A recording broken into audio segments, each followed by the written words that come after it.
In the last video, we ended at question number 23. Let's move on to question number 24. If I can find my pointer here, there it is. Okay, question number 24.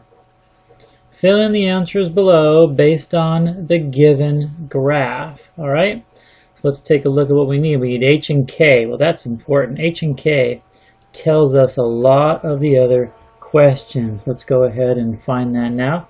H and K are found at the vertex, and the vertex of this parabola is at negative 1, 1, 2, 3, 4. So it's negative 1, positive 4. In class, remember, in our vertex, the first number is H, the X value is H, the Y value is K. So the H value here is negative 1. Now notice in this case, I didn't flip the sign, because remember, we didn't put it into or take it out of a function or equation. We just took it right from the vertex, and the H value of the vertex is the same as the X value of the vertex, which is negative 1. The K value is 4. That means our vertex is negative 1, 4. Axis of symmetry, I taught you guys the axis of symmetry is just X equals, and that is the H value. I'll put a little note here on the side so you guys see this. This is the H value. X equals, and then put the H value in there. And if we look at the parabola, we can see there's our axis of symmetry running down the middle of the parabola.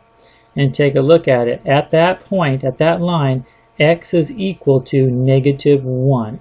All along that point, X is negative 1. X never changes on a vertical line. Next question is domain, and we know that the domain of all parabolas is all real numbers, because this parabola will get wider and wider and wider forever. So it actually covers every value of X on the X-axis. The range is all the possible Y values.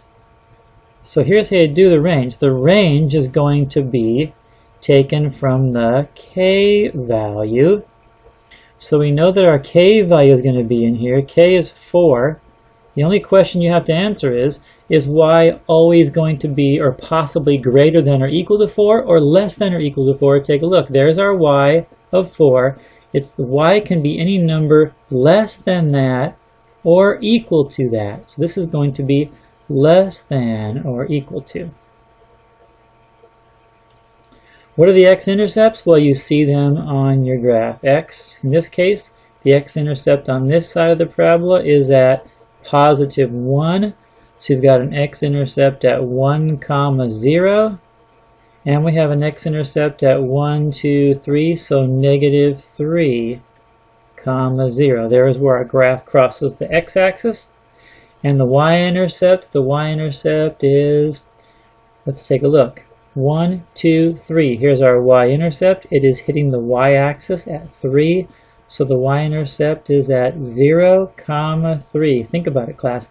0 on the x-axis, positive 3 on the y-axis. And I can go ahead and label those too so you can see that. There is our y-intercept. Here is one of our x-intercepts. And here is our other x-intercept. Okay, let's take a look at question number 25. Same procedure. Fill in the answers below based on the given graph. Again, we want to find H and K first, and that is at the vertex. The vertex here is negative 1, 2, so negative 2 on the x-axis and negative 1 on the y-axis. The x value is our H, the y value is K.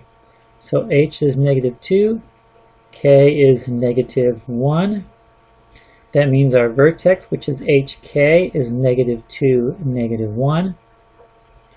The axis of symmetry, take a look at it again. We get our axis of symmetry from the value of H. Our axis of symmetry here is X equals H, which is negative 2. This makes sense. Take a look at our axis of symmetry.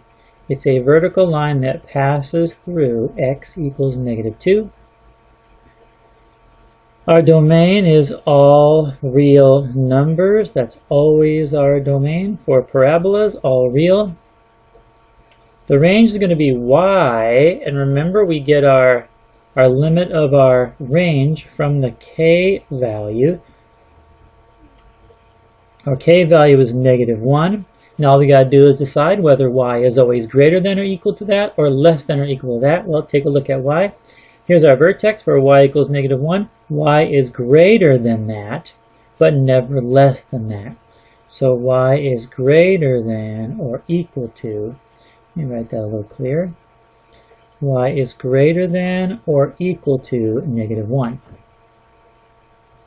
What are the x-intercepts? Take a look at where the parabola crosses the x-axis. It crosses it at x equals -1. So we've got an x-intercept of -1, 0. And we've got -1, 2, 3. We've also got one at -3, 0. And then finally, what's the y-intercept? We're crossing the y-axis at y equals 1, 2, 3. So the y-intercept is at 0, 3. We go up, we go left and right 0, and then up 3. That is question number 25. I'll stop the video. We'll pick up again for the next video on question number 26.